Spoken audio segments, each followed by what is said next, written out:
Assalamualaikum warahmatullahi wabarakatuh. Salam sejahtera bagi kita semua. Perkenalkan, nama saya Gina Nuranti, SPD MSI, salah satu dosen program studi pendidikan biologi, Fakultas Keguruan dan Ilmu Pendidikan, Universitas Muhammadiyah Sukabumi. Pada unjuk kerja Tridharma Perguruan Tinggi atau PDD UKT-PT, bidang pengajaran, saya akan memaparkan salah satu mata kuliah yang saya ampu, yaitu Biologi Perkembangan. Mata kuliah Biologi Perkembangan merupakan mata kuliah khusus untuk asisten peneliti pada semester 6 dengan kode mata kuliah 10603072 dengan bobot sebesar 2 SKS. Mata kuliah Biologi Perkembangan merupakan mata kuliah yang memberikan pemahaman mendalam tentang proses-proses biologis yang mengatur pembentukan dan perkembangan organisme multiseluler dari tahap gamet hingga pasca embrionik. Fokus utama dari mata kuliah ini adalah pada mekanisme molekuler, seluler, dan morfologis yang mendasari perkembangan embrio, diferensiasi, pembentukan organ, serta kelainan perkembangan. Kegiatan pembelajaran pada mata kuliah ini dilaksanakan menggunakan model perkuliahan CBL dan PJBL.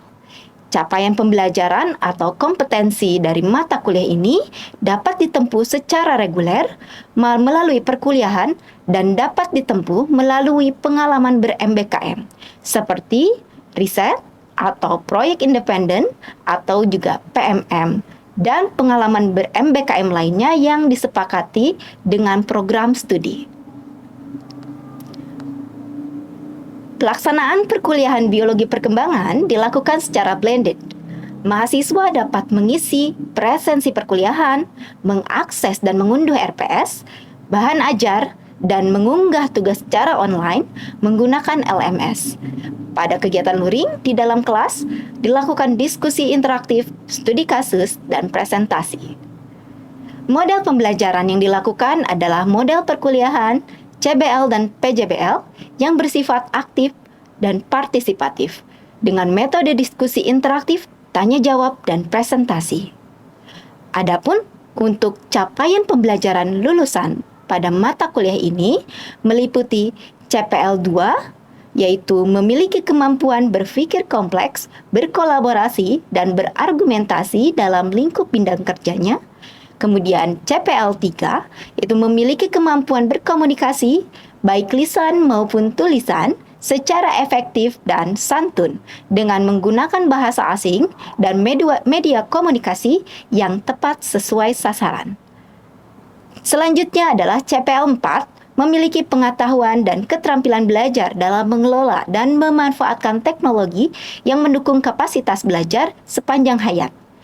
Dan yang terakhir adalah CPL 5, menguasai pengetahuan biologi dasar dan cabang biologi serta perkembangannya untuk memecahkan masalah biologi. Sementara itu, capaian mata kuliah ini ada 10 dengan CPMK 8 yang akan disampaikan pada video pembelajaran, yaitu mahasiswa mampu menjelaskan proses organogenesis dari ektoderm, mesoderm, endoderm, termasuk struktur turunannya, serta menyampaikan hasil analisis melalui media visual dan presentasi secara komunikatif. Hal ini meliputi CPL 3, 4, dan 5. Adapun untuk materi pembelajaran pada mata kuliah ini meliputi gametogenesis dan siklus reproduksi, fertilisasi, determinasi dan diferensiasi, cleavage, blastulasi dan implantasi, plasenta dan membran ekstra embrio, gastrulasi, neurulasi, organogenesis yang meliputi turunan ektoderm, mesoderm dan endoderm, kemudian perkembangan post-embrionik, dan yang terakhir adalah kelainan perkembangan. Media pembelajaran yang digunakan pada pembelajaran mata kuliah ini meliputi bahan ajar dan RPS yang dapat diunduh di LMS Universitas Muhammadiyah Sukabumi. Sementara itu, untuk rencana penilaian yang dilakukan berbasis luaran dengan bobot nilai kognitif UTS sebesar 25%, UAS 25%, dan luaran penugasan juga proyek sebesar 50%. Penilaian dilakukan secara objektif berdasarkan rubrik yang telah dikembangkan dan divalidasi. Hasil penilaian kemudian saya sampaikan kembali kepada mahasiswa sebagai bagian dari proses umpan balik. Untuk selanjutnya, mari kita simak video pelaksanaan pembelajaran mata kuliah Biologi Perkembangan untuk CPMK 8 pada pekan ke-10. Hari ini kita bisa tetap sehat dan bisa berkuliah untuk hari ini. Jadi untuk pertemuan hari ini, kalau kalian lihat sama seperti yang sudah saya tugaskan sebelumnya dan saya minta kalian baca sebelumnya, itu adalah terkait dengan organogenesis. Nah, untuk terkait dengan organogenesis, ini adalah lanjutan dari pertemuan sebelumnya. Sebelumnya kita lihat proses perkembangan ya. Proses perkembangan itu ada apa saja? Apanya? Mulai dari pertemuan pertama itu ada apa? Gametogenesis, terus fertilisasi, cleavage,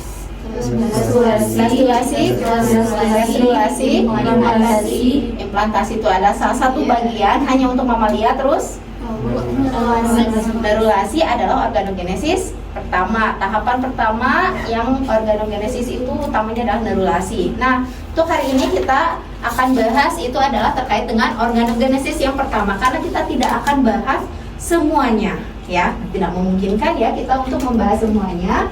Dan ini untuk capaian ya, kalau misalkan kita lihat ini adalah tagihan ya untuk kalian. Jadi CPMK-nya ini terkait dengan kalian itu harus bisa menjelaskan proses organogenesis dari ektoderm, mesoderm, dan endoderm. Ini dilakukan untuk 3 pertemuan. Jadi untuk hari ini kita hanya satu turunan saja, yaitu adalah ektoderm ya. Jadi turunan dari ektoderm. Jadi di sini apa sebenarnya indikatornya? Utamanya adalah indikator yang pertama itu adalah mampu menjelaskan mekanisme pembentukan dan diferensiasi jaringan ektoderm menjadi sistem saraf, khususnya apa?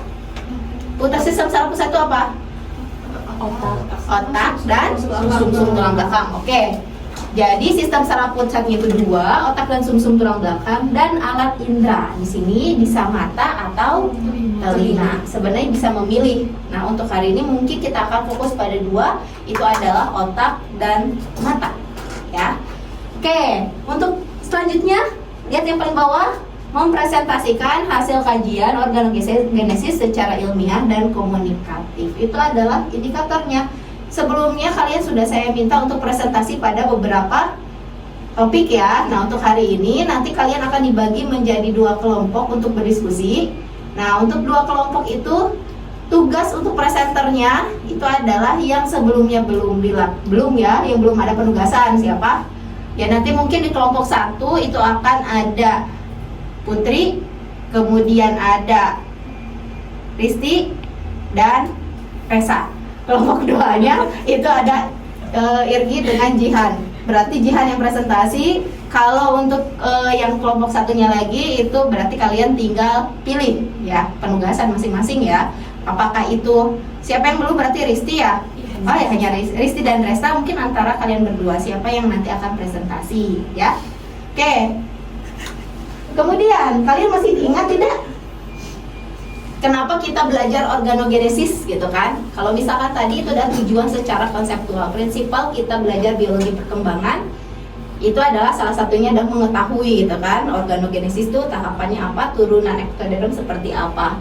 Nah, tapi dasarnya kalau kita kaitkan gitu dengan Al-Islam dan Muhammadiyahan, kalau kita lihat di sini ada di surat Al-Mu'minun ayat 12 sampai 14 itu sebenarnya saya bahas ya dari awal itu adalah mekanisme ya. Mekanisme pembentukan manusia gitu ya. Dan ini tidak hanya berlaku untuk manusia dan ini berlaku untuk secara umum ya, secara umum. Nah, tapi kalau kita lihat ada tulang ya tentunya mungkin kita bisa tanda kutip itu vertebrata gitu ya. Nah, di mana proses organogenesis itu? Kalau kalian lihat dari ayat ini, mana organogenesis itu yang mana? Segumpal daging. Lalu air mani itu kami jadikan segumpal darah. Itu kan tahapan embrio ya yang paling awal. Lalu segumpal darah itu kami jadikan segumpal daging. Kalimat daging ini kalau kita lihat itu adalah turunan dari mesoderm ya. Sebenarnya daging itu kan otot, kemudian dia membalut tulang. Itu juga sama, itu berarti adalah komponen dari tahapan lanjutan yang harusnya kalau tadi kita lihat mulai dari tahapan awal itu ya, ada proses cleavage, kemudian blastulasi, gastrulasi, itu sudah mulai terbentuk ya seperti gumpalan darah yang kecil. Kemudian dari situ tahapan gastrulasi, organogenesis lah muncul ya. Dan yang dibahas di sini segumpal daging tulang belulang. Nah, dari sini kalau kalian lihat ada ayat lanjutan. Jadi sebenarnya ayat yang terkait dengan perkembangan itu tidak hanya minum saja ayat 12 sampai 14, tetapi ada beberapa. Coba kalian perhatikan. Ini yang misalnya di surat Al-Hajj ayat 5. Setetes mani, segumpal darah, segumpal daging yang tidak berbentuk, yang berbentuk dan tidak berbentuk. Menurut kalian maknanya apa sih? Nah itu ya, terbentuk jadi dan tidak berbentuk itu yang tidak sempurna atau tidak jadi. Artinya dalam perkembangan atau misalkan dalam perkembangan manusia itu tidak semuanya sehat walafiat sempurna, tetapi pada itu yang berbentuk jadi ya. Tapi juga ketika ada gangguan, ketika ada gangguan ini memang sudah dijelaskan bahwa akan terbentuk yang tidak terbentuk, artinya tidak terbentuk sempurna. Itu kenapa hal itu bisa terjadi. Nah itu yang perlu kita gali ya, kita pelajari. Alasan sebenarnya kita belajar untuk belajar organogenesis, perkembangan ya hewan atau perkembangan manusia secara utuh, salah satunya adalah untuk meningkatkan rasa syukur kita ya. Kita mengetahui lebih jauh ternyata sempurna, presisi semuanya ya. Bahkan kalau kita lihat dari As-Sajdah ayat 7 sampai 9, coba lihat nih. Dari saripati air yang hina atau air mani, lalu dia menyempurnakannya dan meniupkan ruhnya ke dalam tubuhnya. Ada urutan loh ini ya. Serta dia menjadikan bagi kamu pendengaran, penglihatan, dan hati. Nah itu adalah salah satu turunan ektoderm ya. Makanya kenapa turunan ektoderm kita bahas pertama kali ya, karena kalau misalkan kita lihat setelah ditiupkan ruh, apa? Melihat, mendengar, dan hati. Hati dalam tanda kutip itu bukan hati ya, bukan liver ya. Bukan liver. Hati manusia itu terdalamnya ada di mana? Di otak. Jadi kalau sebenarnya hati terdalam kita itu ada di otak. Dalam tanda kutip itu adalah kolbu. Kolbu kita itu adalah di otak. Jadi itu adalah yang pertama ya. Jadi kalau misalkan kita lihat, nah itu yang akan kita bahas ya. Nah jadi kalau dilihat ini adalah turunan ektoderm ya. Secara keseluruhan yang akan kita bahas ektoderm, endoderm, mesoderm. Dari ektoderm panjang ya. Kalau kita lihat mulai dari turunan ektoderm itu ada ektoderm somatik, kemudian plakodanerogenik, neural crest, dan dari neural tube. Nanti saya akan minta kalian untuk mencari tahu lanjutan bagaimana proses perkembangannya gitu ya. Dari dua contoh. Oke. Nah, ini sama saja dengan yang tadi. Nah, ini mungkin yang harus kalian diskusikan. Ya. Waktu kalian diskusi 25 menit. Oh iya, ya. Waktu kalian diskusi itu 25 menit, tidak perlu lama-lama. Nanti kalau misalkan sudah 25 menit saya hentikan. Setelah itu kita masuk sesi diskusi. Oke ya.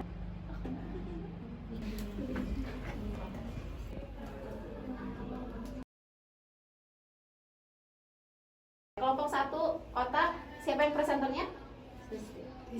Oke, Risti. Untuk kelompok 2 pasti Jihan ya. Oke, waktu presentasi tidak boleh lebih dari 10 menit. Pada kesempatan kali ini saya akan mempresentasikan terkait dengan otak dan juga terkait diskusi yang telah dilakukan dari kelompok 1. Jadi pembentukan otak sendiri atau organogenesisnya itu adalah perkembangan embrio dari bakal organ manusia yang mulai berkembang dari lapisan embrio. Otak sendiri itu bentuk sistem saraf pusat yang berasal dari lapisan ektoderm. Untuk fase terdiri daripada pembentukan otak sebagai salah satu bagian dari sistem saraf pusat itu meliputi cukup panjang ya untuk pembentukannya, karena bagian highly sensitive periodnya atau bagian sensitif terhadap pembentukannya itu dari minggu ketiga sampai minggu ke-16. Untuk selanjutnya itu less sensitif atau tidak terlalu sensitif ketika pembentukan dari sel sarafnya dari sistem saraf pusatnya. Bentukan dari primitif stripnya juga terkait perkembangan otak dari yang awalnya hanya terdiri dari forebrain, midbrain, dan hindbrain kayak gini, itu nanti akan membentuk sehingga bisa jadi lebih bulat ya seperti otak dewasa. Tadi sudah kalian simak ya untuk presentasi terkait dengan pembentukan otak. Kemudian tadi dilanjutkan dengan induksi dan apa akibatnya ketika ada gangguan pada induksi tersebut. Nah, silakan untuk kelompok lain. Nah, berarti kelompok lain berarti yang kelompok mata untuk menanggapi hasil presentasi dari Risti. Apakah ada yang ingin ditanyakan? Silakan. Izin bertanya untuk pembentukan otak ini. Oke, silakan Kan disimak. ada induksi ya, beberapa induksi. Di fase kritis induksi tersebut tuh ada rentan waktunya atau tidak? Misalkan di induksi dorsal tuh di hari keberapa dan sebagainya. Yang lebih spesifik hari ini. Oke, itu untuk dari Irgi ya. Bagaimana dari Jihan? Apakah ada yang ingin ditanyakan? Cukup jelas penjelasannya? Ini juga dimasukkan di teman-teman. Ditutup untuk presentasi terkait perkembangan otak ini. Dari saya apa saja khairat. Assalamualaikum warahmatullahi wabarakatuh. Waalaikumsalam warahmatullahi wabarakatuh. Baik, untuk selanjutnya presenter kedua itu adalah dari kelompok mata. Silahkan untuk Jihan untuk presentasi. Warahmatullahi wabarakatuh. Waalaikumsalam warahmatullahi wabarakatuh. Yang terhormat kepada Ibu Gina Nurhadiah kepada MSI selaku dosen pengampu mata kuliah biologi perkembangan dan teman-teman semuanya yang berkenan. Pada kesempatan kali ini kita akan membahas salah satu dari turunan berikut ini, yaitu turunan ectoderm. Nah, sebelum itu turunan ectoderm ini yaitu kita akan membahas organogenesis pada mata. Nah, sebelumnya organogenesis turunan ectoderm ini melibatkan serangkaian langkah-langkah yang terkoordinasi dengan baik di mana sel embrionik mengalami proliferasi, migrasi, dan diferensiasi dari pengaturan untuk membentuk struktur-struktur dan fungsi-fungsi organ dengan matang. Kemudian organogenesis turunan ectoderm ini yaitu organogenesis yang membentuk organ yang meliputi dari sistem saraf pusat, sistem saraf topi, dan berbagai dari turunan epidermis seperti kulit, glandula mamae, dan kuku. Kita lanjut ke pembentukan mata. Nah, dapat teman-teman lihat di sini ada beberapa tahapan dari pembentukan mata, yaitu ada vesikel optik, kemudian imvaginasi, cawan optik, penutupan visura retina, pembentukan lensa, pembentukan retina, dan tangkai optik. Nah, dapat dilihat juga ada beberapa gangguan dan kelainan.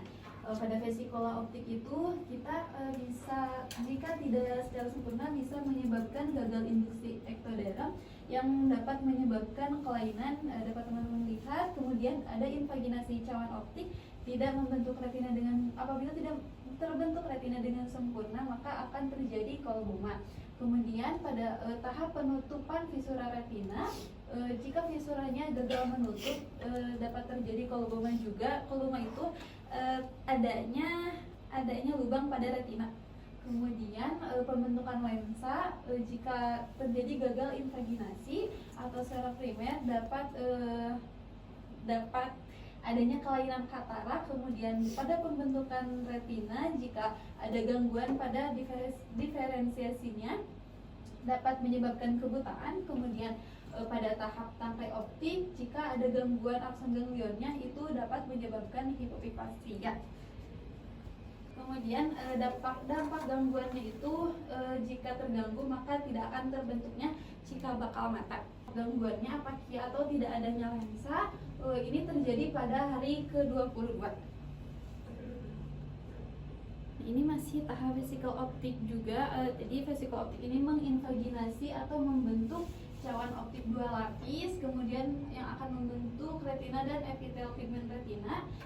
Jika visura retina tidak menutup seperti yang terjadi di awal, maka akan terjadi gangguan kolboma. dan dampak gangguannya itu yaitu kalau Buma tadi adanya lubang pada retina. Nah, ini ada beberapa organogenesis, yaitu ada pembentukan retina, lensa, iris, dan lain-lain. Ada proses pentingnya, ada pembentukan lensa, yaitu invaginasi plakoda yang akan menjadi vesicula lensa dan akan menjadi serat lensa primer. Mungkin cukup sekian untuk presentasi dari pembentukan mata. Jika ada yang ingin ditanyakan dari teman-teman, disilakan. Silakan untuk kelompok 1 untuk bertanya atau menanggapi presentasi dari Jihan. Ini dulu ya, saya perbaiki dulu. Kelopak mata itu pada dasarnya menutup, bukan kapan kelopak mata terbuka. Jadi kurang pas pertanyaannya. Jadi kalau misalkan awalnya itu mata itu tidak ditutup, kemudian dia muncul kelopak mata, ya, nah gitu ya. Jadi kalau misalkan mau diubah pertanyaannya, itu akan jauh lebih baik. Kelopak matanya kapan terbentuk, sehingga bisa menutup mata. Ya, jadi bukan kapan matanya terbuka, karena pada dasarnya awalnya terbuka, baru menutup, ya, seperti itu. Oke, itu mungkin ada koreksi dari saya. Ada tambahan lagi pertanyaannya? Nah, yang ini. Nah, silahkan. Terus kelopak matanya. Besar.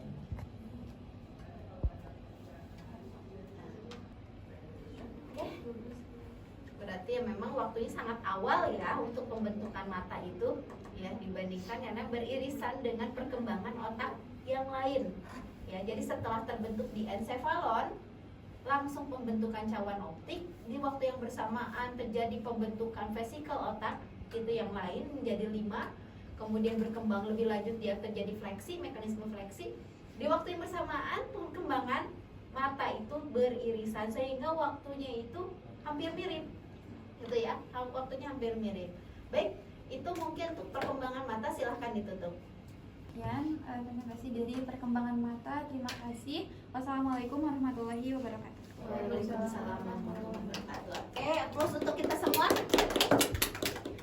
mata, ya. Jadi kalau misalkan saya perhatikan tadi dari presentasi, ya. Oke, dari presentasi yang sudah dilakukan, mungkin ada sedikit koreksi ya untuk cara presentasinya, ya. Oke.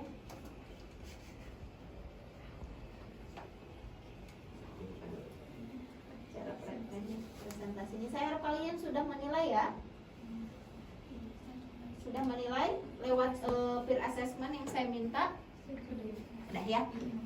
Jadi tadi mungkin koreksi sedikit untuk presenter pertama, ya. Kalau misalnya saya lihat, perhatikan dari visual itu dan kemudian kedalaman konsep yang kali digambarkan itu sudah cukup mewakili, ya, sudah mewakili proses perkembangan otak secara keseluruhan. Tetapi secara presenter lebih jelas lagi intonasinya, ya, karena banyak istilah yang dia itu harus dikomunikasikan lebih ini ya, lebih jelas gitu ya intonasinya.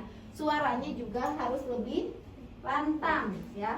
Untuk yang untuk itu Risti, untuk Jihan secara presentasi sudah lebih jelas intonasinya, tetapi secara konten ya kurang mendalam. Kemarin tadi itu saya jelaskan kenapa hubungan induksinya itu tidak terlihat karena bentukan presentasi atau menjabarkan proses perkembangannya itu harus terkait satu sama lain, ditambah kurangnya visual. Kemudian tadi mungkin terlalu di-cut ya, terlalu dipercepat ya fleksurnya, tidak disebutkan ya fleksurnya. Fleksur ini penting ya, fleksur penting karena akan menentukan posisi. Kenapa? Posisi telencephalon itu posisinya ada di luar, sementara mesencephalon itu posisinya di dalam. Bagaimana caranya? Yang asalnya dia itu lurus, tapi nanti bagian dari mesencephalon kemudian myelencephalon itu akan ada posisinya di dalam, ya. Nah, itu disebabkan oleh fleksur. Tadi beberapa fleksur yang muncul ada. Di sini yang pertama itu ada cephalic fleksur. Di antara apa cephalic fleksur ini? dari antara mesencephalon dengan romencephalon. Artinya ini hanya ada di tahap yang di tahap lanjutan setelah 5 vesikel ya. Setelah 5 vesikel. Kemudian jika dilihat pada tahap awal pun optik ya, cawan optik itu sudah dibentuk. Jadi ketika di encephalon, lihat ini di encephalon terbentuk, ia langsung membentuk cawan optik. Artinya ya memang pada saat vesikelnya sudah terbentuk 5 vesikel atau cawan optik ya, optik vesikel itu sudah ada. Jadi langsung. Dan itu yang akan jadi calon retina. Makanya kenapa retina itu sel retina itu sel saraf bentuknya. Beda dengan lensa. Lensa itu turunan ektoderm. Karena dia itu berasal dari ektoderm permukaan yang tertarik atau terinduksi dari proses yang perbentukan dari ketika retinanya ada di depannya, gitu ya.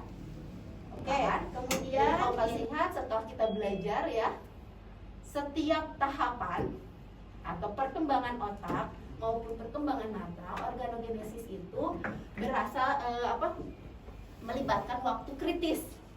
Ketika ada masalah di waktu kritis tersebut, maka terjadi gangguan. Betapa berurutannya, tersistematiknya sistem perkembangan di dalam tubuh kita, ya. Itu yang akan yang harus kita syukuri ketika kita memiliki kesempurnaan intelek secara organ. Berarti semua sesuai timeline. Ya, semua sesuai timeline ya.